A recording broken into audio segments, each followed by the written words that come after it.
Olá, meus queridos, sejam muito bem-vindos a mais um vídeo e vamos à notícia. E bom, ontem teve a eleição, definiram os novos presidentes da Câmara e do Senado, e como não poderia deixar de ser, eu trouxe aqui todas as informações para vocês, e sim, tem bastante informações, então vem conferir aqui comigo. E não esquece de já curtir esse vídeo, compartilhar ele nas suas redes sociais e inscrever-se aqui no canal, caso você não seja inscrito, e ativar as notificações para receber mais de informações políticas como esse, porque eu trago aqui a verdade, mesmo que a verdade muitas vezes não seja do agrado de muitas pessoas.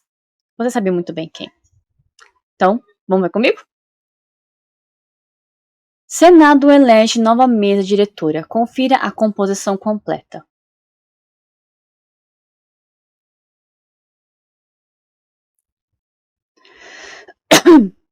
Após a eleição de Davi Alcolumbre para presidir o Senado até fevereiro de 2027, os senadores definiram neste sábado primeiro a nova composição da mesa diretora da Casa. A escolha ocorreu por aclamação sem necessidade de votação nominal, uma vez que apenas uma chapa foi apresentada, resultado de um acordo entre os parlamentares.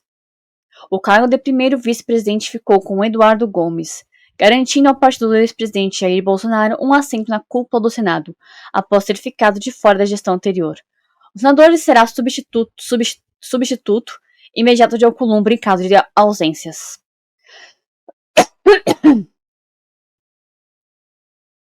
Já o Partido dos Trabalhadores assumirá a segunda vice-presidência, representado por Humberto Costa. Na legislatura passada, a sigla ocupava a primeira secretaria com Rogério Carvalho. As quatro secretarias foram preenchidas da seguinte forma. Primeira secretaria, Daniela Ribeiro. Segunda secretaria, Confúcio Moura. Terceira secretaria, Ana Paula Lobato. Quarta secretaria, Laércio Oliveira. Por meio de um acordo prévio, cada cargo teve apenas um candidato, o que levou a eleição a ser realizada eletronicamente, ao contrário da escolha da presidência, que ocorreu por meio de votação em cédula de papel, devido à disputa entre três candidatos. Além dos cargos titulares, foram definidos os suplentes da mesa diretora. Primeiro suplente, Chico Rodrigues. Segundo suplente, Messias de Jesus. Terceiro suplente, Stevenson Valentim. Quarto suplente, Soraya Trônico. Funções A mesa diretora desempenha um papel central na administração do Senado, sendo responsável pela organização das pautas, condução dos trabalhos legislativos,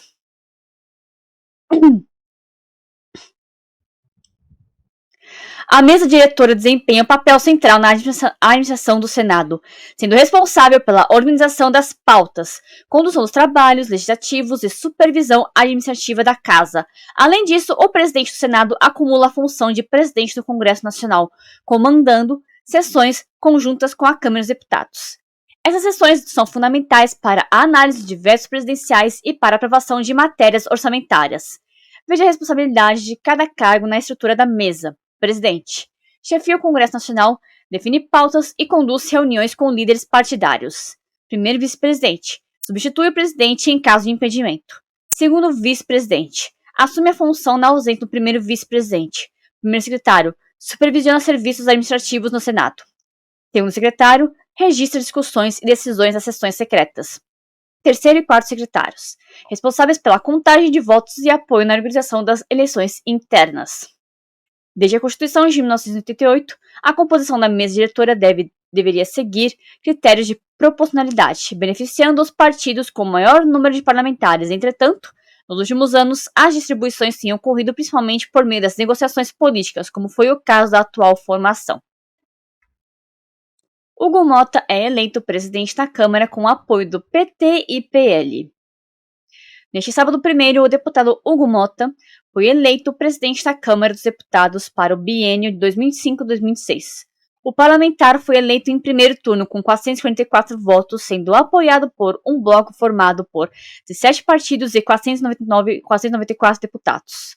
Entre os partidos que integram o bloco estão PL, PT, PCdoB, PV, União, PP, Republicanos, PSD, MDB, PDT, PSDB, Cidadania, PSB, Podemos, Avante, Solidariedade e PRD.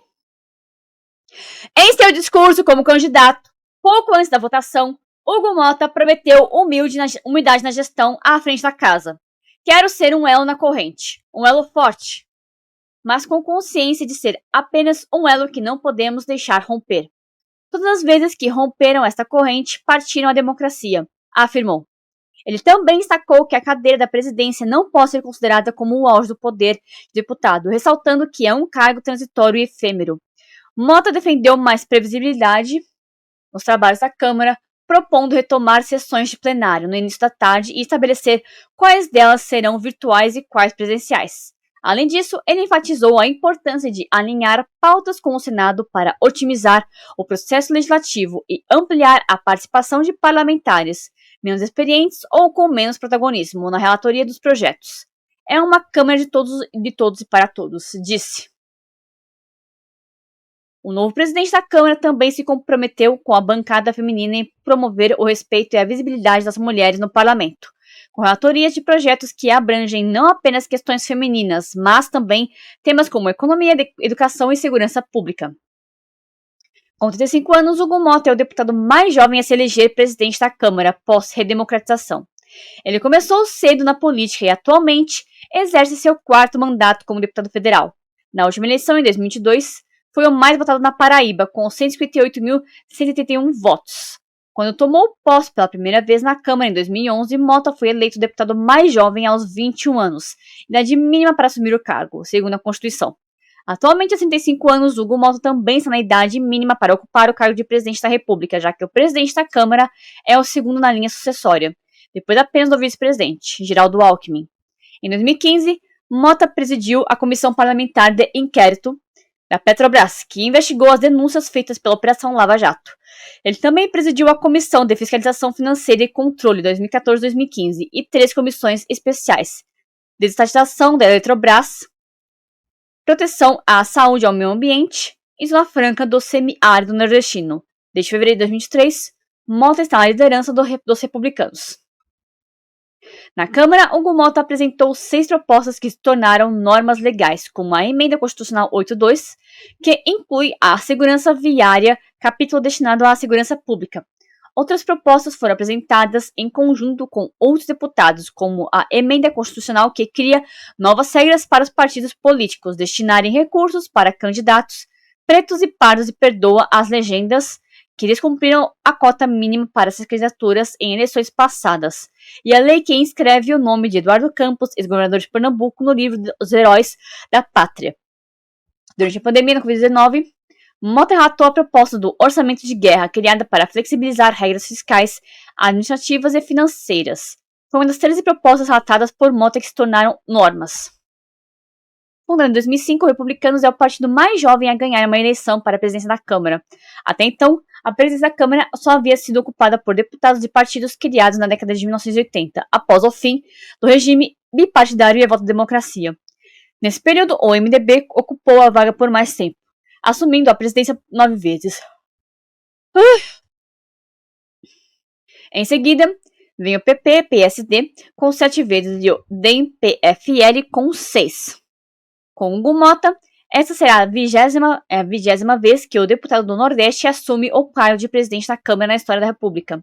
Outros 2 deputados da Paraíba já ocuparam a cadeira: Efraim Moraes, entre 2002 e 2003, Samuel Duarte, PSD, de 1947 a 1949. Na maior parte do tempo, a Câmara dos Deputados foi presidida por deputados da região Sudeste, 16 vezes por São Paulo, 12 vezes por Minas Gerais e 7 do Rio de Janeiro. No presidente da Câmara, Hugo Mota exalta a democracia, a independência dos poderes e encerra discurso com "Ainda estamos aqui". Neste sábado, o deputado Hugo Mota, republicanos, foi eleito presidente da Câmara dos Deputados com 454 votos, tornando-se o presidente mais jovem da história da casa. Em seu discurso de posse, Mota enfatizou que o legislativo não tem tempo para errar e que o povo brasileiro quer resultados. Durante sua fala, ele parafraseou diversas declarações do presidente da Assembleia Nacional Constituinte, Ulisses Guimarães, como "tenho ódio e nojo à ditadura. A praça, sempre lembremos, é dos 3 e não de um de nós, é dos 3 e não de um nem de 2 poderes. E quando não é de 2, 3, não é a praça da democracia. E todos defendemos a democracia porque sem democracia este livro, segundo a Constituição, não é a Constituição, não é a civilização. É um pedaço de papel, é letra morta. E vamos lutar pela Constituição", disse Mota. Mota disse ainda que ninguém é dono da Constituição e que todos devem obediência à Carta Magna. A democracia não tem dono, somos todos donos da democracia, porque se a democracia tem um dono, a democracia não é de ninguém. Democracia só é democracia se é de todos, continuou. O novo presidente da Câmara ressaltou que os poderes possuem a obrigação não apenas de serem independentes, mas de zelarem pela boa harmonia, que pode ser a autocontenção.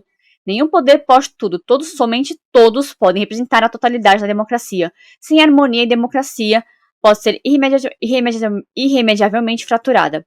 Seria um guardião da independência e um sentinela permanente dessa harmonia, complementou. Sobre a defesa da democracia, Mota declarou que não existe ditadura com parlamento forte. Também citou frases de Ulisses Guimarães sobre o ódio e o nojo à ditadura e encerrou seu discurso dizendo: "Ainda estamos aqui", em referência ao filme que conta a história de Rubens Paiva, deputado morto pela ditadura militar. Em seu discurso da vitória, Mota afirmou que se depender da estabilidade econômica é defender a estabilidade social. Nada pior para os mais pobres do que a inflação, a falta de estabilidade na economia. E a estabilidade é resultante de um conjunto de medidas de responsabilidade fiscal. Não se apaga fogo com gasolina, não existe uma nova matriz de combate a um incêndio, disse Mota. Ainda em sua fala, Mota pediu transparência nas contas públicas e a responsabilidade fiscal para conter a inflação. Nada pior para os mais pobres do que a inflação e a falta de estabilidade econômica, e a estabilidade é o resultado de um conjunto conhecido e consensual de medidas de responsabilidade fiscal. Em discurso, Davi Alcolumbre manda recado ao STF. Em discurso, que antecede o início da eleição para presidente do Senado Federal, Davi Alcolumbre mandou um recado ao Supremo Tribunal Federal, ao defender a independência da Casa, citando a controvérsia sobre a transparência das emendas parlamentares. É essencial respeitar as decisões judiciais e o papel do judiciário em nosso sistema democrático, mas é igualmente dispensável respeitar as prerrogativas do legislativo, disse. Alcolumbre abordou a controvérsia sobre emendas parlamentares, tratando do recente impasse envolvendo o bloqueio de recursos de orçamento pelo STF e suas implicações para o legislativo, fazendo jus à sua influência conhecida pela palavra do cumprimento de acordos. Davi destacou a relevância do cumprimento de acordos com a Casa.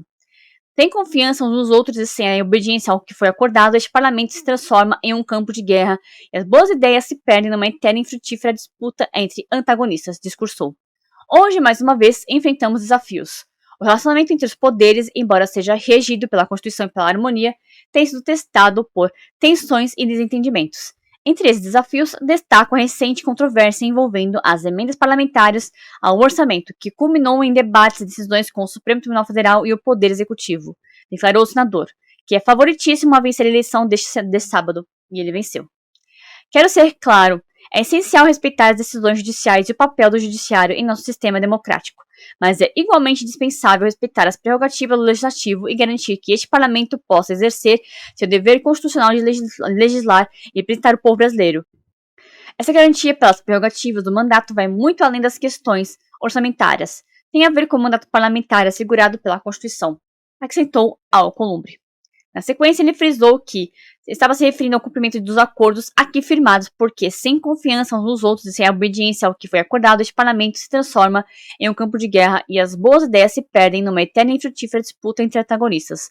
Daí, coloco um terceiro compromisso para o qual me empenharei, com determinação: acordo firmado é acordo cumprido até que um novo acordo ou uma nova maioria pense diferente, destacou.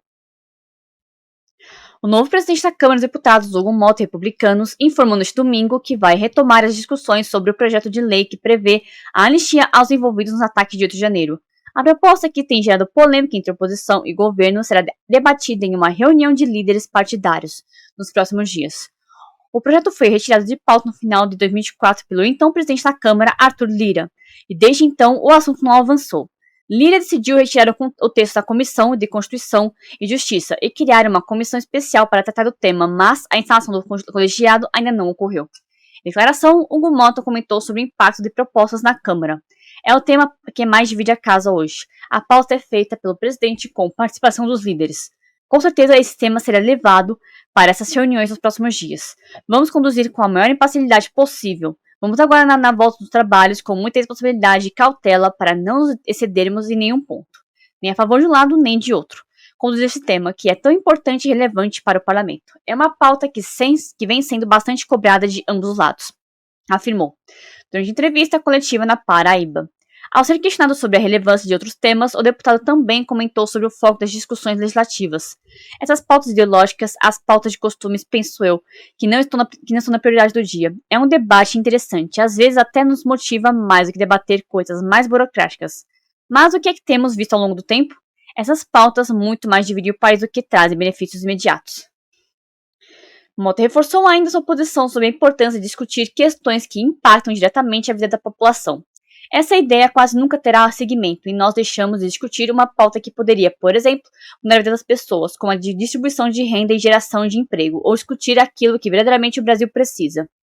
Enquanto presidente da casa, vou procurar sempre forçar para que o Congresso tenha protagonismo e possa pautar de forma positiva aquilo que o povo brasileiro espera de nós. O projeto de anistia foi retirado da tramitação da CCJ por Arthur Lira no intuito de descentralizar o debate e evitar a polarização no tema. A decisão visava possibilitar a formação de uma comissão especial sem a liderança da oposição, que pudesse tratar do assunto de forma mais plural e afastada do clima político exacerbado. A expectativa é de que, em breve, os partidos indiquem os membros para a nova comissão. O objetivo da proposta de anistia é absolver todos os que participarem de manifestações com motivação política e ou eleitoral, ou as apoiaram por quaisquer meios, inclusive contribuições, doações, apoio logístico, prestação de serviços e publicações em mídias sociais e plataformas, entre o dia 8 de janeiro de 2023 e o dia de entrada em vigor dessa lei. O perdão alcançaria também crimes com motivação política e eleitoral, incluindo a revogação de restrições de direitos, com liminares e medidas cautelares que limitam a liberdade de expressão e manifestação. Gilmar Mendes parabeniza Hugo Mota e Davi Alcolumbre pela vitória nas eleições da Câmara e do Senado. O ministro Gilmar Mendes, do Supremo Tribunal Federal, parabenizou os novos presidentes eleitos da Câmara dos Deputados e do Senado Federal, destacando também os ex-presidentes das casas. Hugo Mota foi eleito com 444 votos, enquanto Davi Alcolumbre obteve 73 votos. Gilmar Mendes também parabenizou Rodrigo Pacheco pelos 2 mandatos como presidente do Senado. Parabenizo Rodrigo Pacheco pelos 2 mandatos como presidente do Senado. Com serenidade e espírito público, liderou o Congresso Nacional em momentos desafiadores da nossa democracia. Congratulo também Davi Alcolumbre pela vitória na eleição de hoje. Faço votos de muito sucesso, disse o ministro. O ministro do STF reiterou seus votos de sucesso aos novos presidentes das casas legislativas. Felicito Hugo Mota pela vitória na eleição para a presidência da Câmara dos Deputados. Desejo êxito no exercício da função. Parabenizo também Arthur Lira, que esteve à frente da casa nos últimos 4 anos, assegurando a democracia em momentos decisivos, afirmou Gilmar Mendes. Bom, em relação à segurança da democracia, eu diria que pelo menos metade do Brasil discorda veementemente disso. Lula parabeniza Hugo Mota pela eleição à presidência da Câmara. Neste sábado, o presidente Luiz Inácio Lula da Silva, PT, parabenizou o deputado federal Hugo Mota pela eleição para a presidência da Câmara dos Deputados. Em nota oficial, Lula destacou que a vitória do parlamentar paraibano contribuirá para o avanço da parceria exitosa entre o Executivo e o Legislativo. Aos 35 anos, Hugo Mota se tornou o presidente mais jovem da história da Câmara dos Deputados. Ele foi eleito com 454 votos, um número expressivo, embora não tenha superado a marca de 464 votos obtidos pelo ex-presidente da Casa, Arthur Lira. E a nota divulgada por ele, pelo Palácio do Planalto. Parabenizo o deputado Hugo Mota pela sua eleição para a presidência da Câmara dos Deputados. Estou certo de que avançaremos ainda mais nessa parceria exitosa entre o Executivo e o Legislativo para a construção de um Brasil cada vez mais desenvolvido e mais justo, com responsabilidade fiscal, social e ambiental. Um forte abraço. Mas você acha que foi apenas uma parabenização? Não foi, não. O governo Lula manifesta preocupação após eleições no Congresso, alegando domínio do PL em comissões. Engana-se quem pensa que o governo Lula está plenamente satisfeito com as eleições para as presidências da Câmara e do Senado. Nos bastidores do Palácio do Planalto, acompanha com preocupação o fortalecimento da direita no Congresso, sobretudo com a confirmação dos acordos firmados entre os novos comandantes das casas e a oposição. Hugo Mota e Davi Alcolumbre garantiram que vão cumprir os compromissos políticos assumidos com o PL, contrariando as expectativas dos setores do PT e da esquerda, que apostavam em uma acomodação mais favorável ao governo. Com isso, a sigla do ex-presidente Jair Bolsonaro consolida ainda mais a influência no legislativo. A composição da mesa diretora retrata esse cenário. Os novos vice-presidentes serão Algeneu Cortez, na Câmara, e Eduardo Gomes, do PL. Ambos do PL, inclusive, no Senado. Garantindo ao PL posições estratégicas para influenciar decisões no Congresso. Além disso, o senador Flávio Bolsonaro comandará a Comissão de Segurança Pública, onde pretende avançar com projetos de endurecimento penal, o que preocupa o Planalto. Outras comissões-chave também ficarão sob comando da oposição. A Comissão de Direitos Humanos será presidida pela senadora Damares Alves, enquanto a de Infraestrutura terá o senador Marcos Rogério à frente. No caso da Câmara, a deputada Carol Detoni é a favorita para liderar a Comissão de Minorias. O descontentamento do governo Lula se deve especialmente à crescente influência do PL, que já forma a maior bancada da Câmara, com 92 deputados, e a segunda maior do Senado, com 14 senadores. Em Brasília, núcleos de direita comemoram com as posições estratégicas conquistadas. Se fala em fortalecimento para barrar pautas da esquerda em pontos-chave e, além disso, pavimentar o caminho para as eleições de 2026. Pois é, para ficar com medo mesmo, viu? Esquerda, para ficar com medo mesmo. Nossa, que vídeo longo de leitura esse, hein? Não achei que fosse tão longo assim. Mas então, meus caros, o que você acha dessa notícia? Dessas notícias, aliás. Deixe sua opinião aqui abaixo nos comentários. Não se esqueça, curta esse vídeo, compartilhe esse vídeo aqui nas suas redes sociais, inscreva-se aqui no canal caso não seja inscrito e ative as notificações para receber mais vídeos como esse aqui. Obrigado por você ver esse vídeo até o final, fique com Deus e até o próximo vídeo, se assim o Senhor permitir.